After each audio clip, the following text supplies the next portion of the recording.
My name is Diane Calloway. I'm 38 years old. Last Christmas Eve, 22 people were sitting in my parents' living room in Knoxville, Tennessee. Cousins, aunts, uncles, grandchildren, neighbors who'd become family over 40 years.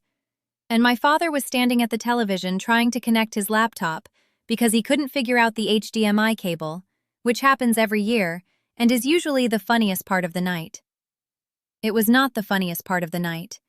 Because what played on that television, on a 60-inch screen in front of everyone I've ever loved, was 4 minutes and 17 seconds of security footage from a jewelry store in downtown Knoxville. And in that footage, you could see my sister Brenda clearly. You could see exactly what she was doing. And you could see just as clearly that I was not in the store at all. What you need to understand is that 6 months before that Christmas, my sister had looked my mother in the eye and told her I had stolen her diamond earrings, the ones our grandmother had left her. She said I'd taken them from her bedroom while I was house-sitting. She said she had no other explanation. My parents believed her without asking me a single question. Before I tell you what was on that footage and what happened in that living room, please like and subscribe, only if this story genuinely means something to you. Drop a comment and tell me where you're watching from and what time it is there. I truly love connecting with you all. Let me take you back to where this started. Back to a family that taught me early that some voices carry farther than others. Growing up in Knoxville, I was the older of 2 daughters. And if you'd asked anyone in my family which one of us was more capable, more responsible, more likely to handle something difficult without drama, they would have said me. Which sounds like a compliment. It wasn't, not really. It just meant I was useful. My father, Gerald Calloway, drove trucks for 30 years and coached Little League on weekends, and he had a big, warm laugh and a blind spot the size of the continental shelf when it came to my sister. My mother, Beverly, baked for every school event, ran the church fundraiser every spring, and genuinely believed the best of everyone.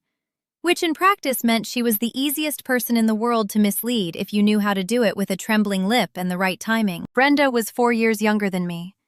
She was the baby, and she played it with the precision of a professional. She wasn't mean in an obvious way. She was sweet, actually, soft-spoken and teary and prone to needing things. What she was, underneath that, was strategic. She had learned early that vulnerability was currency in our family, and she spent it freely. I was not strategic. I was direct, which read in our family as difficult. When I was 13 and Brenda was 9, she told my parents I'd broken her favorite music box, the ceramic one with the ballerina that my grandmother had given her. I hadn't touched it. Brenda had dropped it herself. I'd watched it happen. But by the time she'd finished telling the story, her eyes were full of tears and I was grounded for a week. I told the truth. My parents said they believed me, but the punishment stood. I told myself they were just keeping the peace. I did not forget it. At 17, I'd spent all summer babysitting to save $340 for a specific leather jacket I'd wanted for 2 years. I kept the money in an envelope in my desk drawer. 3 weeks before I had enough, the money was gone. Brenda had borrowed it, she said, for something urgent. She would absolutely pay it back. She never did. When I told my parents, my father shrugged and said, "She's your sister. Family shares." My mother said, "She'll pay you back, Diane. Don't make this a thing." The jacket never happened. The $340 was never repaid. I told myself it wasn't worth a war over. I got a job and started keeping my money at the bank. The pattern followed us into adulthood, just with higher stakes. At 28, I lent Brenda $4,000 interest-free when she said she was behind on rent and needed help. She paid back $500 over 8 months and then stopped. When I brought it up to my parents, hoping for some kind of ally, my mother said, "Diane, she's struggling. You're more stable, can't you just let it go?" My father was watching the game. I let it go. I wrote it off internally as the cost of being the functional one. But I started keeping records. Not because I planned to do anything with them, just because when you grow up in a house where your version of events is routinely doubted, you learn that documentation is the only thing that doesn't have a trembling lip. The incident with the earrings happened in June, 18 months ago. Brenda had just moved into a new apartment across town after her most recent relationship ended, and she asked if I would house sit while she and her friends went to Nashville for a long weekend. Check the mail, water 3 plants, make sure the windows were locked on Saturday if it rained. I'd done this kind of thing for her a dozen times. I said yes. I went on Friday evening, watered the plants, checked the locks. I was there for 40 minutes total. I did not go through her things. I did not go into her bedroom beyond the doorway to check the window latch. I left, I locked the door with the key she gave me, and I put the key through her mail slot when I was done because she'd asked me to. 2 weeks later, my mother called me on a Sunday afternoon. Her voice had the particular quality it gets when she is holding something she doesn't know how to put down. "Brenda says her grandmother's earrings are missing," she said. I told her I was sorry to hear that. "She says they were in the jewelry box on her dresser," my mother said. "She says you were the only one in the apartment." The floor shifted slightly beneath me. Not because I didn't understand what was being implied, because I understood it immediately and completely and had still not been asked a question. "Mom," I said, "I didn't take her earrings." A pause. "She's very upset, Diane." "I'm sure she is," I said. "I didn't take them." Another pause. The kind that tells you the verdict was already in before the call. "Your father and I just think, we don't know what happened, but Brenda is really struggling right now, and maybe if you just—" "If I just what?" I said. She didn't finish the sentence. I called my father next. He said, "Diane, I don't know what to believe," which he meant as diplomatic, but what it told me was that believing his younger daughter's accusation and not believing it were equivalent options in his mind. Equal weight. 38 years of knowing me, and an accusation was enough to put us on a level field. I said, "Dad, I was there 40 minutes. I watered 3 plants. I have never stolen anything in my life." He said, "I know you believe that. I know you believe that." I sat with that sentence for a long time. I turned it over. I examined every surface of it. Then I put it in the file I keep in my mind, the one that has been collecting entries since a ceramic music box in 1998. I did not cry. I did not beg. I thought about what I knew, which was that the jewelry store on Maple Street, where Brenda bought most of her accessories, had a security camera above the display case that pointed toward the door. I knew this because I had been in that store with Brenda twice, and both times she'd made jokes about being watched. I called the store on Monday morning. I spoke to the manager, a woman named Carol, who had worked there for 11 years. I explained the situation, calmly, without drama, just the facts. I said my sister had accused me of stealing her jewelry, and I was trying to understand what had happened. I asked if there was any chance they had footage from the previous 2 months that might show my sister in the store. Carol was quiet for a moment. Then she said, "Let me pull up what we have." She called me back that afternoon. What Carol told me, and what the footage showed, is that on a Tuesday in May, 3 weeks before Brenda reported the earrings missing, and the week before she asked me to house sit, Brenda had been in the store. She'd brought in a pair of diamond earrings. She had sold them. The store had paid her $1,100 for the pair, which Carol confirmed matched the description of vintage diamond drops, consistent with estate-quality jewelry from the 1970s. Brenda had sold our grandmother's earrings for $1,100, 3 weeks before she accused me of stealing them. I asked Carol to preserve the footage and any sales record. She did. She said she was sorry this was happening to me. I thanked her and sat in my car for a very long time. I want to tell you what I considered doing in that moment because I think it matters. I considered calling my parents immediately. I considered calling Brenda. I considered driving straight to Brenda's apartment. I considered all of these things, and I chose none of them, because I had spent 38 years watching dramatic confrontations in my family evaporate into nothing. The accused person crying hard enough to shift the narrative, my parents landing back in their usual position of not knowing what to believe. I needed this to be undeniable. I needed it to happen in a way that left no room for reinterpretation. My husband, Kevin, is the one who came up with the plan. Not a manipulative plan, a simple one. He said, "Christmas Eve, everyone is there. Your dad always connects the laptop to the TV.